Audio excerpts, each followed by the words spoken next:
48টি বিষয়ে সংবিধানের অনেক সংস্কার হয়েছে। দলের প্রধান, সরকারের প্রধান এক থাকবে না। সাংবিধানিক পদগুলোতে পৃথক অ্যাপয়েন্টিং অথরিটি হবে। দ্বিকক্ষ বিশিষ্ট পার্লামেন্ট সহ যা যা সংশোধন হয়েছে গণভোটে, তা যদি আইনি ভিত্তি না হয় তাহলে কিসের ভিত্তিতে জাতীয় নির্বাচন হবে?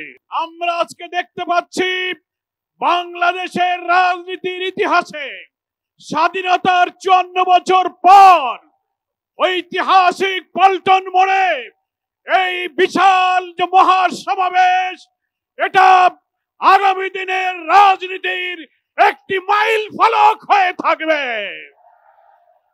এটি মুসলিম উম্মার ঐক্য, দেশপ্রেমিক মানুষের জাতীয় ঐক্য। একটা কথার জন্য আজকে জাতি অপেক্ষা করছে, একটি অবাধ সুষ্ঠু নিরপেক্ষ নির্বাচনের জন্য।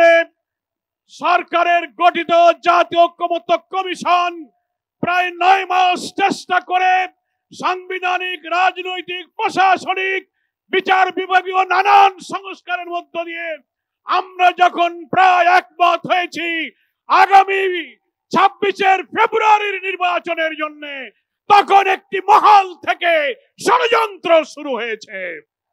সেই ষড়যন্ত্রের সূত্র ধরেও আজকে দিল্লির ষড়যন্ত্রে শাটডাউনের নামে নতুন নাশকতার পরিকল্পনা করা হচ্ছে।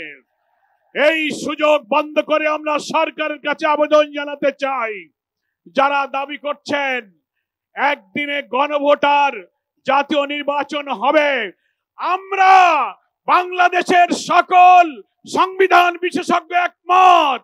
জুলাই জাতীয় সনদে যেসব সংস্কারগুলো একমত হয়েছে, 48টি বিষয়ে সংবিধানের অনেক সংস্কার হয়েছে।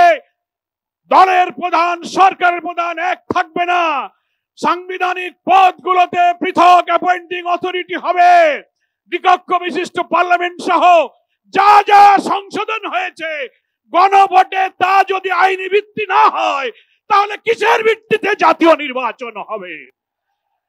এই সরকারকে হাইকোর্টের আর্টিকেল 106 এর মধ্য দিয়ে রেফারেন্স সহকারে সরকারের বৈধতার কথা অনেকে বলেছেন, কিন্তু বাংলাদেশের সংবিধান বিশেষজ্ঞরাও 106 সম্পর্কে আইনের বিতর্ক সৃষ্টি করেছেন। ফলে একমাত্র গণভোটের মধ্য দিয়ে জাতির আকাঙ্ক্ষা পূরণের যত সংস্কার হয়েছে তার আইনি ভিত্তি দেওয়া সম্ভব। তা না হলে জাতীয় নির্বাচনের বৈধতা, এই সংস্কার কখনো পূরণ হবে না। আমাদের 5 দফায় এই মানবতা বিরোধী অপরাধী খুনিদের যে বিচারের জন্য আমরা দাবি করেছিলাম, আমরা ধন্যবাদ জানাচ্ছি ট্রাইব্যুনালের বিচার প্রক্রিয়া এগিয়ে যাচ্ছে। যখন এই নভেম্বরে কিছু অপরাধীদের যখন রায়ের সম্ভাবনা, তখনই ফ্যাসিস্টরা বাংলাদেশ জুড়ে ককটেল গাড়িতে আগুন দিয়ে নাশকতার ষড়যন্ত্র করছে। আমরা বলতে চাই সরকারকে, স্বরাষ্ট্রমন্ত্রীকে, আমরা শুনছি ঢাকার হোটেলে হোটেলে সন্ত্রাসীর অবস্থান নিয়েছে। আপনারা অভিযান চালিয়ে ফ্যাসিস্টদের দোষরদেরকে গ্রেফতার করুন এবং অবিলম্বে আপনারা জুলাই সনদের আইনের ভিত্তির জন্য আগেই গণভোট দিন, তারপর ফেব্রুয়ারিতেই জাতীয় নির্বাচনের তফসিল ঘোষণা করুন। জাতি সরকারকে সহযোগিতা করবে। আজকে জাতীয় নেতৃবৃন্দ আগামী দিনের পথযাত্রা নির্দেশনা দেবেন।